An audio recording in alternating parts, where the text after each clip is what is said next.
Bonjour chers Padawan et bienvenue pour une toute nouvelle vidéo de C'est bien Star Wars. Aujourd'hui, mon ami va vous parler des véhicules les plus emblématiques de tout Star Wars. Alors je vous souhaite à tous une bonne... Le RTTT est un véhicule de renfort tactique blindé muni de 6 canons antipersonnels, 4 à l'avant, 2 à l'arrière, et d'un canon laser lourd au-dessus. Construit par Rotana Heavy Engineering, ce véhicule est muni de 6 pattes lui permettant d'être extrêmement stable. Ce véhicule peut être également transporté par des canonnières LAAT, lui permettant de déplacer sur le champ de bataille très rapidement. Le NATT est un tank lourd utilisé par l'armée de la République comme artillerie mobile. Ce véhicule est muni de 3 pattes lui permettant de se déplacer sur à peu près tous les terrains. Construit par Rotana Heavy Engineering vers la fin de la guerre des clones, dont les principales batailles où il a été utilisé sont Kashyyyk et Fallujah. Ce véhicule est d'une envergure de 10,97 mètres de haut, armé d'un canon tourelle et d'un canon lourd principal. Le TX-130 est un tank répulseur construit par Rotana Heavy Engineering pour l'armée de la République.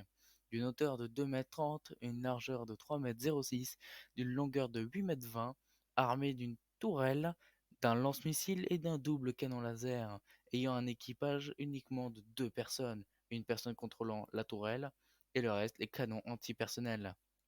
Le TOTT est un tank de transport de troupes pouvant transporter 34 soldats clones protégés par 4 canons laser. Ce véhicule est d'une envergure de 14,3 mètres de long, 5,8 mètres de haut, construit par les chantiers navaux de Kuat.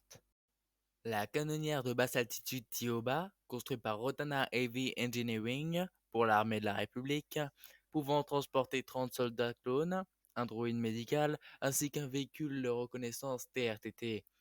Armé de 3 tourelles laser, 2 à l'avant, une à l'arrière, 2 lance-missiles longue portée sur le dessus, 2 tourelles laser que nous voyons souvent à l'avant de l'appareil, pouvant également être remplacées par 2 énormes phares que nous voyons pendant la bataille d'Umbara, d'une envergure de 17,40 mètres de longueur, 17 mètres de largeur et 6,10 mètres de hauteur.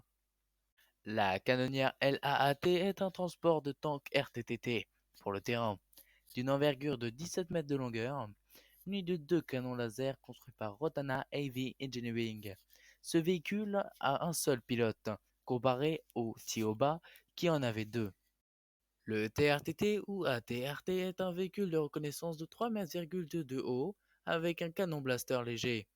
Construit par les chantiers navaux de Kuwait, ce véhicule peut être transporté par les canonnières Tioba que nous avons vues juste avant. Le Spiderbark est un véhicule de patrouille construit par Aratech Corporation, armé de 4 canons blasters, pouvant aussi être équipé d'une civière pour les blessés, pour les éloigner du front, comme on l'a pu le voir avec Rex dans la série The Clone Wars. Construit par Quad Engine System, le submersible Devil Fleet est un véhicule aquatique d'une envergure de 2,43 mètres de long, armé de 2 canons laser, 2 canons blaster. Ce véhicule est très pratique pour se déplacer dans l'eau, comme on a pu le voir dans l'arc de The Clone Wars sur Mon Cala.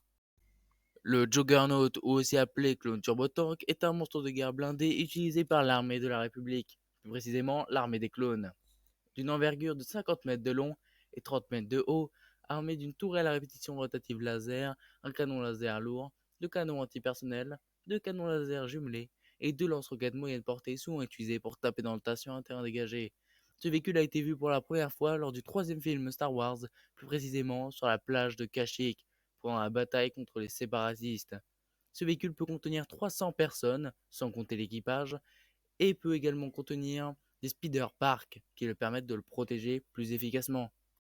Le ALAT est un véhicule d'artillerie construit par Rotana Heavy Engineering. Son arme principale est un canon turbo-laser extrêmement puissant qu'on a pu voir contre la Fédération du Commerce lors du 2e film Star Wars, L'attaque des clones, d'une envergure de 140 mètres de long et 20 mètres de large.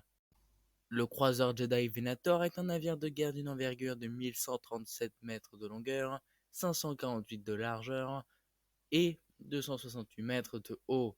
Un équipage de 7400 personnes, armé de 8 turbolasers lourds, 2 turbolasers moyens, 52 canons laser et 4 lance-torpilles à protons, construits par les chantiers navaux de Kuwait. Le croiseur lourd Acclamator est un vaisseau de transport utilisé par l'armée de la République, d'une envergure de 752 mètres de longueur, 460 mètres de largeur et 183 mètres de hauteur. Un équipage de 700 personnes suffit à conduire ce vaisseau immense. Ce vaisseau est construit par Rotana Heavy Engineering et est armé de 12 canons turbolaser, 24 canons laser et 4 lance-torpilles à protons. Le croiseur Arquitan est un vaisseau d'escorte d'une envergure de 200 mètres de longueur, 90 mètres de largeur, 35 mètres de hauteur utilisé par l'armée de la République, armé de 4 tourelles quadrilaser, 4 canons turbolaser et 4 lance-missiles à protons. Ce vaisseau a été utilisé par Obi-Wan Kenobi dans un des épisodes de The Clone Wars pour sauver le maître Hitchcock.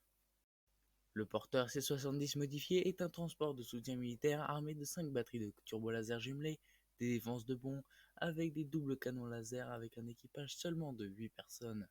Ce vaisseau est utilisé comme soutien par les croiseurs légers, comme dans un épisode de The Clone Wars où il y a eu 2 C-70 modifiés qui ont protégé le croiseur léger de Obi-Wan Kenobi. La station médicale Khalida Joel est un centre médical pouvant soigner 60 000 personnes. La frégate Pelta est un transport médical protégé par 2 batteries de turbolaser légères, 3 défenses de pont, 900 hommes d'équipage et 300 passagers, construit par Quad Engine System et d'une longueur de 282 mètres.